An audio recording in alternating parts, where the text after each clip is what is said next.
Alors, la thématique de l'alimentation de la population mondiale en pleine explosion, si on peut le concevoir comme ça d'une certaine manière, c'est quelque chose qui intéresse à la fois le système scolaire, mais aussi qui questionne tout le monde par pas mal d'aspects. Dans la mesure où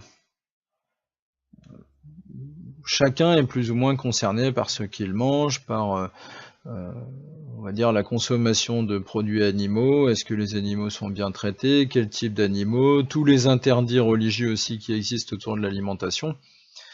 Bref, le fait de manger, c'est un fait social très intéressant. Là, on l'étudie depuis un angle géographique, mais on peut voir qu'il y a pas mal de composantes historiques et économiques sur lesquelles on va revenir. Alors tout d'abord, un premier bilan, un état des lieux. Si on s'amuse à faire la fameuse ligne nord-sud traditionnelle, là, qui protège l'Australie et la Nouvelle-Zélande, on se rend compte qu'elle n'est pas forcément significative comme dans d'autres domaines. Le Brésil a une consommation, tout comme le Mexique, de calories moyennes qui est équivalente à celle de la Russie ou de l'Iran, ou d'autres pays émergents comme l'Indonésie ici. Donc on a une convergence aussi des pays émergents, mais si on regarde, on a quelque chose d'assez similaire au Canada. Alors, ensuite, ça reste une évaluation, dirons-nous, assez sommaire. C'est-à-dire qu'on connaît le nombre de kilocalories en 2004 par habitant, par jour, par personne, mais on ne sait pas de quelle manière elle est consommée. C'est-à-dire si c'est des produits riches en graisse, des produits industriels ou autres. On peut voir simplement les kilocalories d'origine animale. Et là, on observe assez facilement que ce sont l'Amérique du Nord ici, une bonne partie de l'Europe et l'Amérique du Sud ici en partie où on consomme une grande quantité de viande. Mais ça nous apprend assez peu en réalité sur le type de viande consommée, sur la manière dont elle est consommée et sur l'importance de l'élevage dans ces pays. On en reste simplement à ce constat aussi que l'Afrique subsaharienne consomme très peu de viande et que le niveau de calories est inférieur à ce dont les organismes ont besoin normalement. De la même manière, le sous-continent indien ici, Pakistan, Inde, Bangladesh, ce sont des États où on a encore des phénomènes de malnutrition assez sévères. Qu'on reviendra dessus assez facilement. De la même manière, on va revenir sur le fait que le mode de consommation qui est prôné par les sociétés occidentales depuis plusieurs décennies, qui est basé sur du rapide, de l'industriel et du, on va dire, riche en graisse, en sucre et en sel de manière à maximiser les bénéfices, c'est quelque chose qui a un impact direct aussi sur les cultures et l'environnement.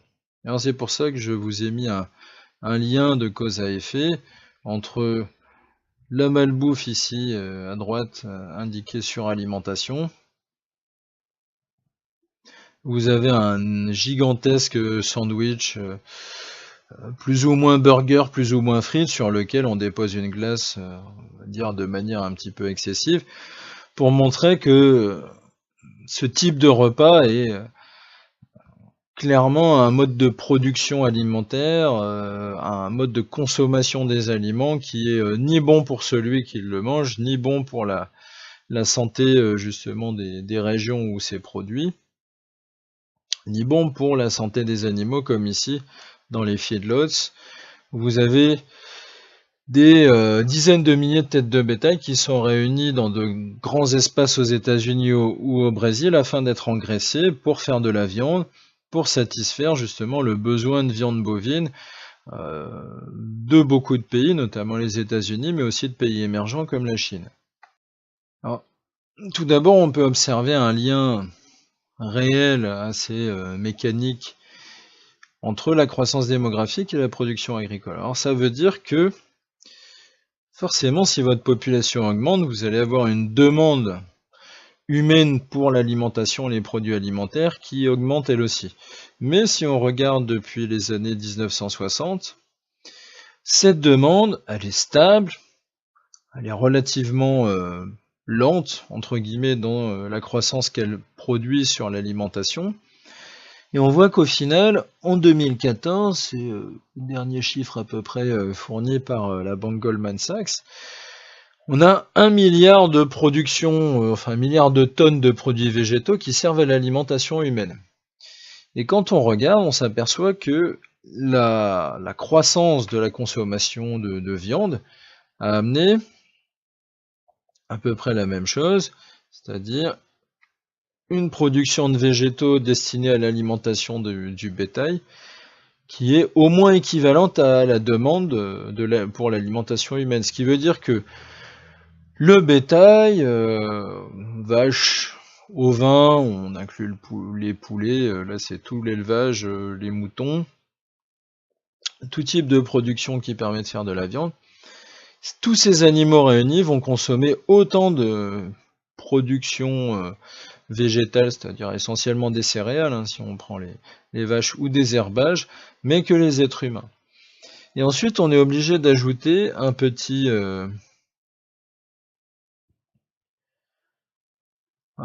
excédent ici, qui est très récent, qui date des années 2000, pour les biocarburants. C'est-à-dire qu'on va produire du maïs pour produire, ou de la canne à sucre pour produire un biocarburant.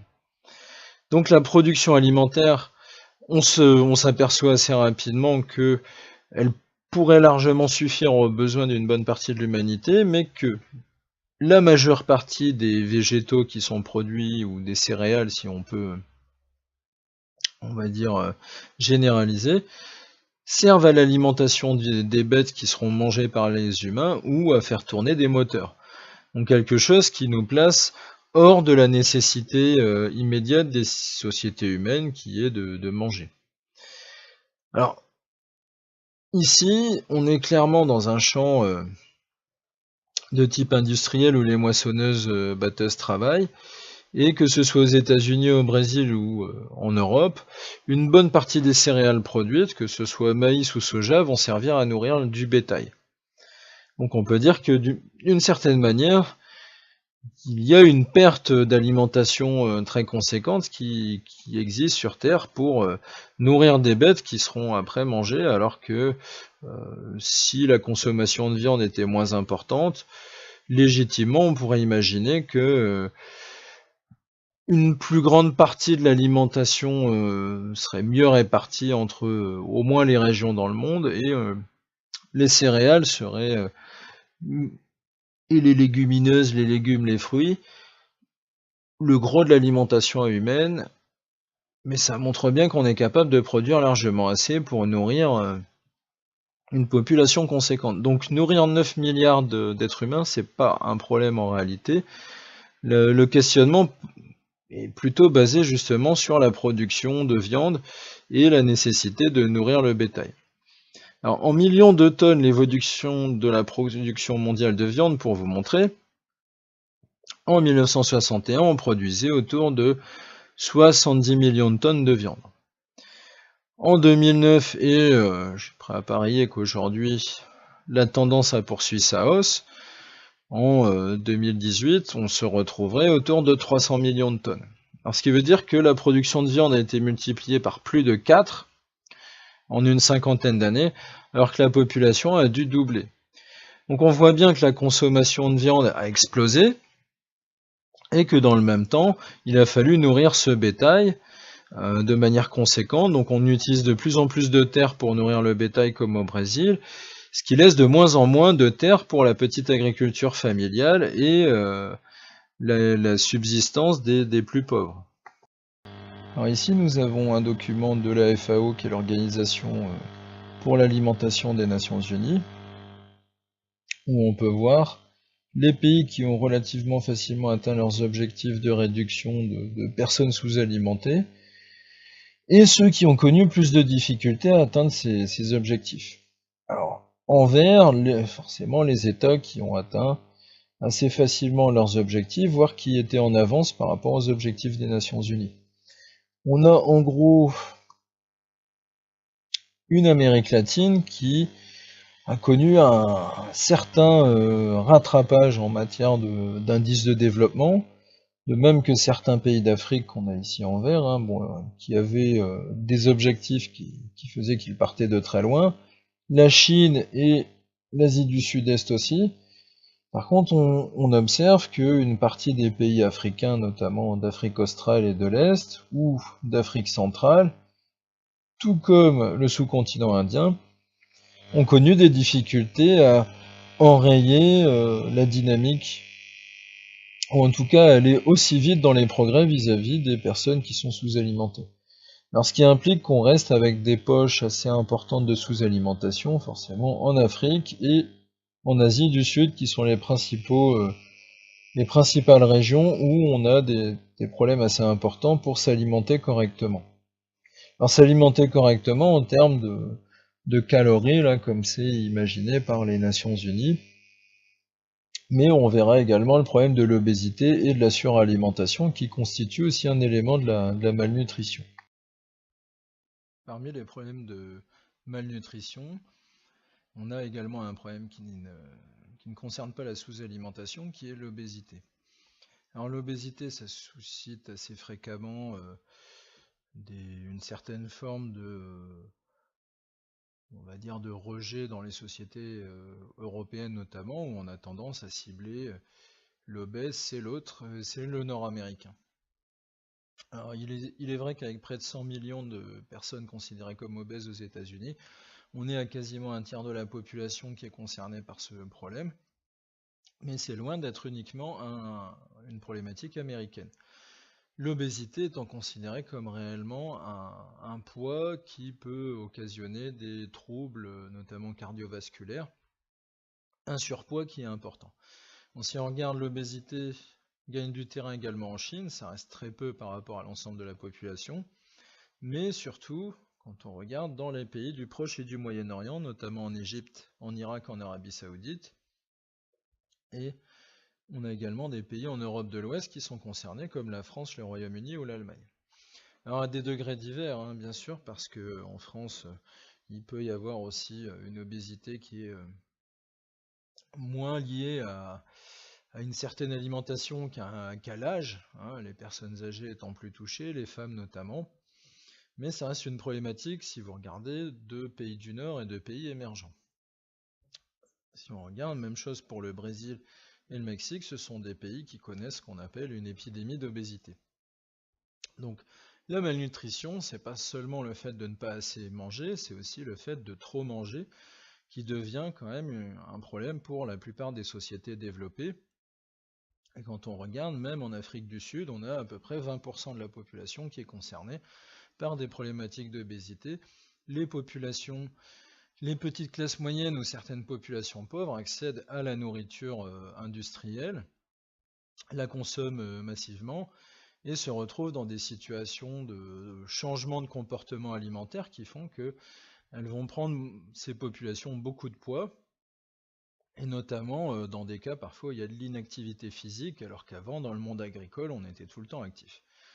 Donc c'est une partie de la problématique qu'il faut être capable de présenter, tout en rappelant que l'obésité est la principale cause de mortalité dans certains pays, notamment aux États-Unis, à cause des maladies cardiovasculaires, et que c'est en train de le devenir au Mexique, par exemple. Quelles sont les solutions pour produire plus d'aliments pour nourrir ces quelques 10 milliards d'êtres humains en 2060 ? De plus en plus, on se tourne vers des solutions mécanisées ou robotisées comme celle-ci, où un robot va sélectionner les meilleures fraises pour la récolte. Ce sont des solutions qui ne sont pas sans pollution, notamment parce qu'elles consomment de l'énergie, mais éviter d'utiliser des engrais, des pesticides, des herbicides, ça peut être un net progrès pour la qualité des sols, de l'environnement et des consommateurs. Donc ce sont des solutions qui se développent rapidement, mais elles sont souvent réservées aux producteurs les plus riches et on va dire qu'elles ne suppriment pas l'utilisation d'engrais et de pesticides. Mais ça fait partie des solutions qui sont creusées et utilisées un peu partout dans le monde. Autre solution, le fait d'acheter la terre des autres, ici qu'on appelle également accaparement des terres, ou land grabbing en anglais. C'est un phénomène où on voit des États ou des firmes transnationales acheter des centaines de milliers d'hectares dans des pays, pour la plupart des pays du Sud. Alors ça se fait également aux États-Unis, parce que les États-Unis sont capables de louer des millions d'hectares à d'autres pays ou à des firmes étrangères pour produire du maïs, du soja, du riz, parfois dans le delta du Mississippi c'est possible. Mais ça concerne surtout des pays du Sud qui sont, comme ici dans cette vidéo de l'organisation Oxfam, expulsés de leurs terres et de leurs maisons parfois par l'État, ce qui a occasionné des soucis politiques comme à Madagascar. Donc on est face à des situations où là ce sont les populations qui parfois sont elles-mêmes les plus fragiles et sous-alimentées qui vont être chassées de leurs terres pour faire de l'agriculture rentable et spéculative, c'est-à-dire pour essayer de gagner de l'argent.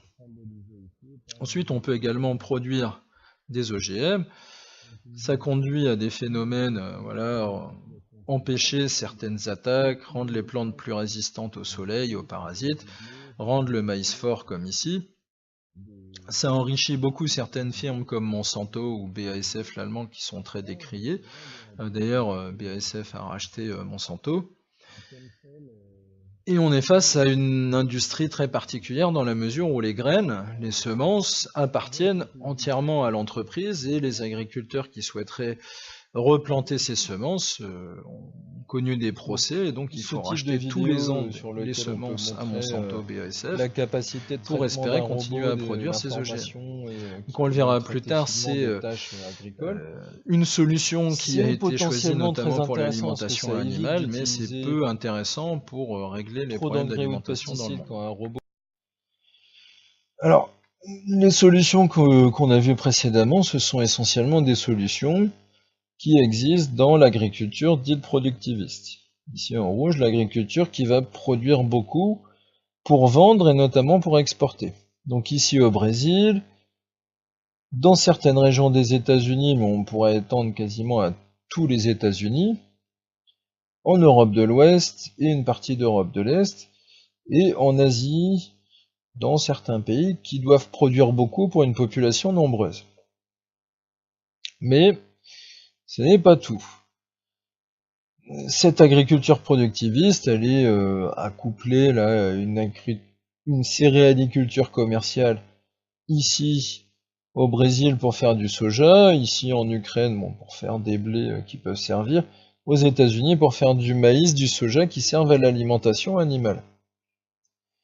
L'élevage, la petite agriculture paysanne là, qui est ici dénotée, elle sert essentiellement à nourrir les familles.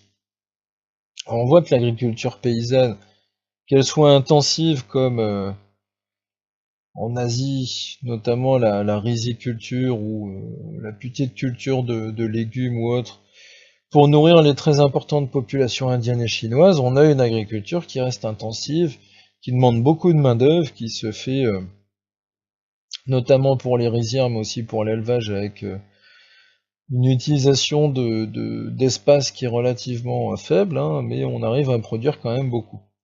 Alors la même chose peut être observée dans les vallées des grands fleuves comme en Irak ou en Égypte, c'est historique, ou dans la région centrale du Mexique. Mais on se rend compte que ces petites agricultures familiales intensives qui peuvent aussi produire de l'argent côtoient de l'agriculture paysanne traditionnelle, relativement pauvre, qui sert à l'ensemble de la population, ici en Afrique ou en Asie. Et on s'aperçoit que la majeure partie de la planète produit sa propre nourriture pour vivre, on pourra obtenir des revenus, et que ce sont surtout les pays riches ou les régions riches des pays émergents qui sont responsables d'une production industrielle très forte d'alimentation pour notamment les prix du marché. Si on regarde assez rapidement la carte, on voit que le Brésil, les États-Unis, l'Europe de l'Ouest, et on pourrait rajouter certains pays asiatiques, s'il est vrai, comme la Thaïlande, produisent de l'alimentation aussi beaucoup pour l'exporter. Et tout ça vient en concurrence, on pourrait dire, de l'agriculture familiale qu'on peut avoir dans des régions plus pauvres, où les gens vont devoir vendre, mettons, leur poulet ou leur porc, face à une concurrence de produits européens, brésiliens, asiatiques ou américains, qui seront plus compétitifs. Donc ces deux types d'agriculture dans le monde causent pas mal de conflits.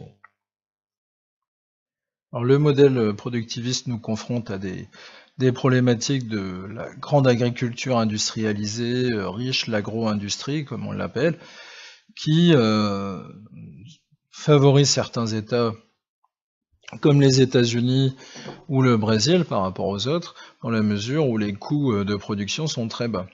Alors ici vous avez l'exemple du bétail, ces feedlots américains où on réunit 30, 40 000, 50 000 têtes de bétail pour les engraisser. C'est une manière de produire de la viande ici de manière nettement moins chère, mais avec un impact sur l'environnement et sur la santé des bêtes qui n'est pas toujours bien mesuré. De la même manière, aux États-Unis, ici c'est en Illinois, mais vous avez le même type de récolte massive, quasi industrielle, avec des dizaines de machines qui travaillent pour effectuer la récolte. On a une agriculture extrêmement industrialisée et mécanisée, voire robotisée dans certains cas, qui fait la richesse de certains grands producteurs par rapport à d'autres. Alors ces deux phénomènes contribuent relativement peu à nourrir le monde, comme le thème ici le veut, mais à favoriser plus la production de viande et la consommation de viande dans les pays occidentaux ou au Brésil. Et dans les pays émergents où il y a une forte demande, comme en Chine, où la demande en produits carnés, en viande, a beaucoup augmenté ces dernières années.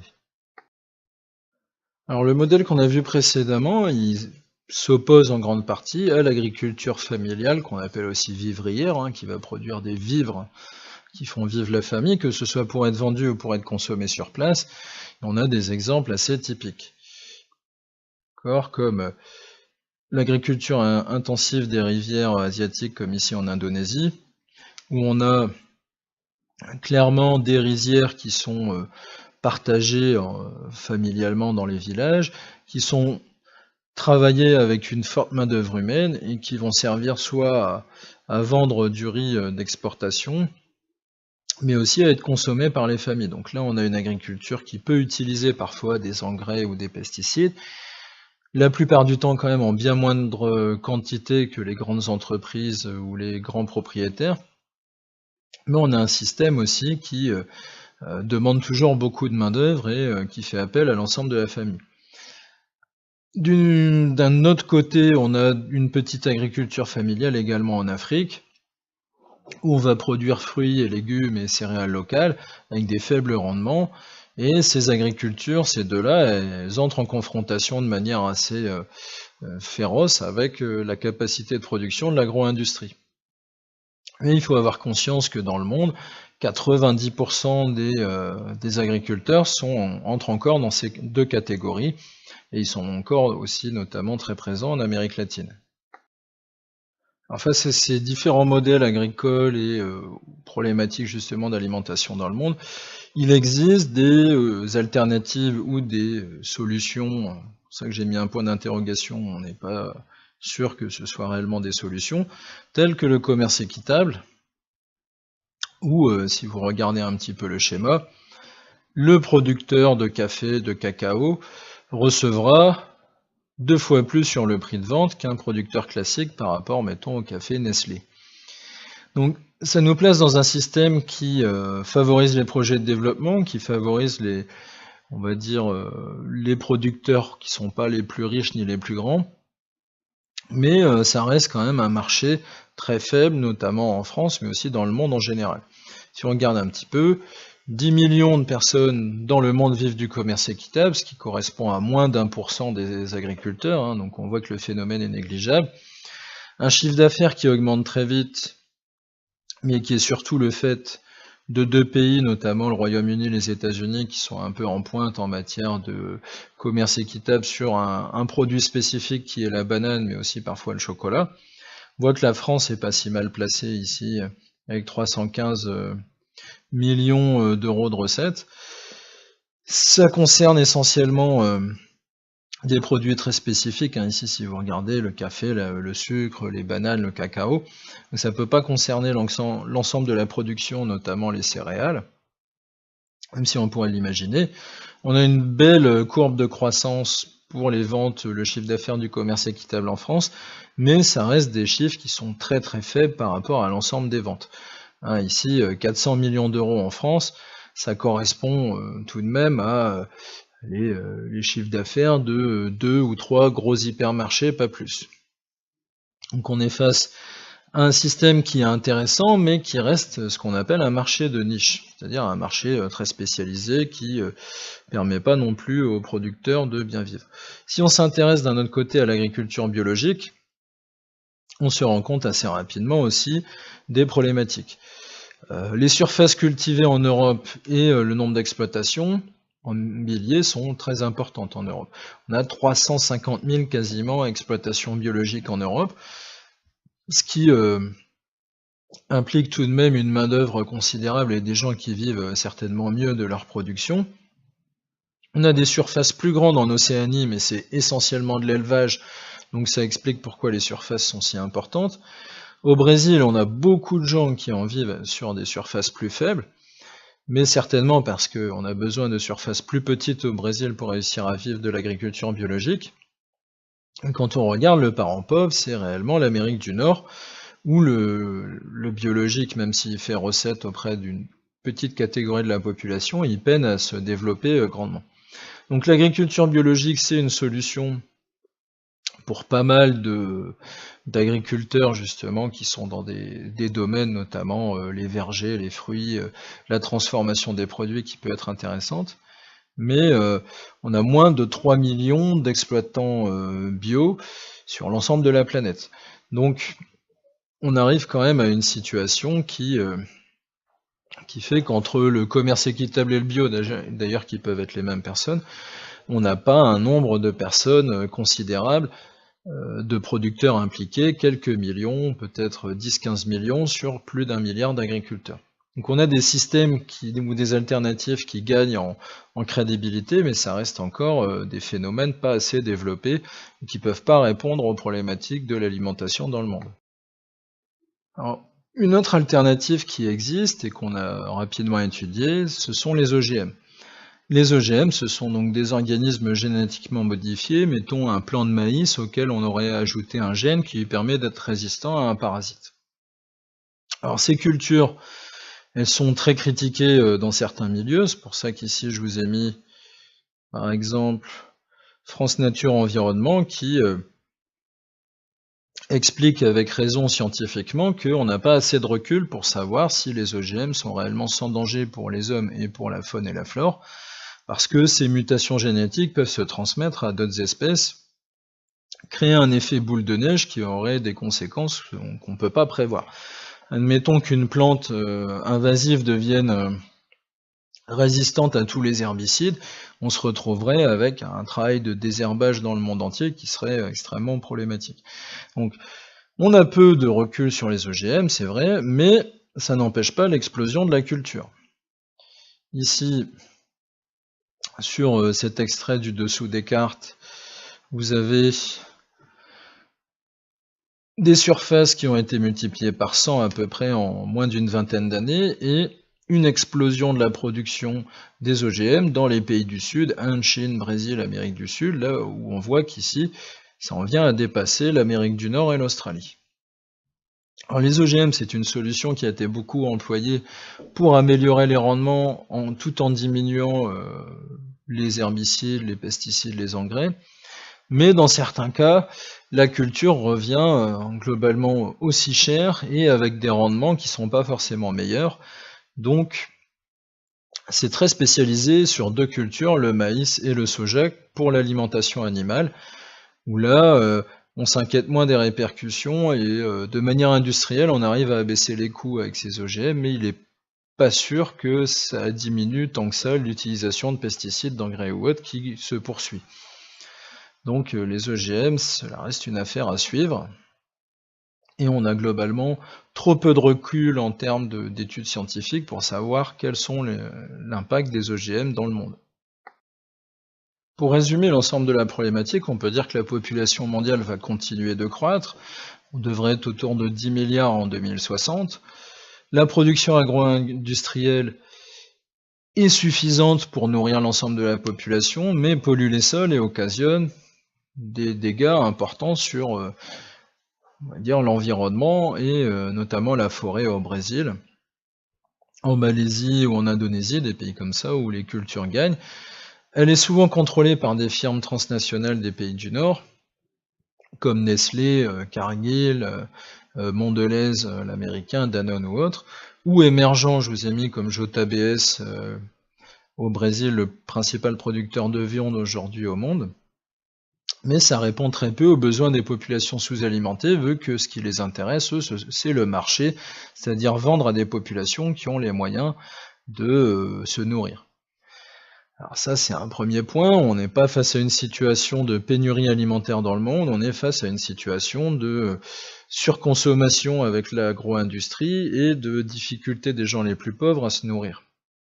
L'obésité aujourd'hui a quasiment rattrapé la sous-alimentation, avec près de 700 millions de personnes dans le monde, donc on est autour grosso modo de 10% de la population mondiale qui est concernée. Et c'est une conséquence de la sédentarisation des gens, c'est-à-dire les changements de mode de vie, et de la production alimentaire industrielle qui est de mauvaise qualité, trop riche en sucre, en graisse et en sel. Donc on a une problématique d'obésité importante dans nos sociétés qui interroge aussi sur la répartition de l'alimentation. Alors, on peut imaginer des solutions comme l'agriculture biologique ou le commerce équitable, mais on est face à deux phénomènes qui restent marginaux, qui concernent des petites surfaces, un nombre de producteurs encore trop peu important, mais qui au niveau local peut quand même apporter pas mal de transformations, notamment de retour à des modes de culture plus sains, limiter la pollution pour les populations riveraines.